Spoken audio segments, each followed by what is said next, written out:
سورۃ النصر، بسم اللہ الرحمن الرحیم، اذا جاء نصر اللہ والفتح ورأیت الناس يدخلون فی دین اللہ افواجا فسبح بحمد ربک واستغفر انہ کان توابا۔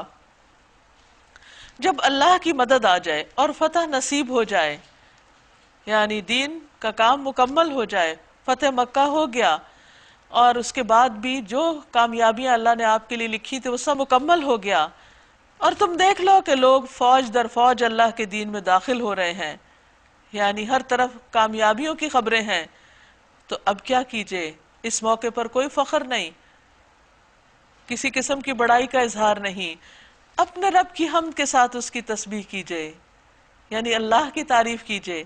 اللہ کی پاکی بیان کیجئے کہ اس کی توفیق سے یہ سارا کام مکمل ہوا، انجام کو پہنچا، اور اس سے مغفرت کی دعا مانگیے، کیونکہ انسان کی کوشش جتنی بھی زیادہ ہو اس میں کمی کوتاہی رہ ہی جاتی ہے، اس لیے بخشش مانگنے کے لیے کہا جا رہا ہے۔ بے شک وہ بڑا توبہ قبول کرنے والا ہے، اللہ تعالیٰ اپنے بندے پر مہربان ہے۔ نبی صلی اللہ علیہ وسلم کو اللہ تعالیٰ نے فتح مبین عطا کی، آپ کی مدد فرمائی، اور آپ کے سارے دشمن، جن میں سے نمبر 1 ابو لہب تھا، آپ کے دشمنوں کا سمبل،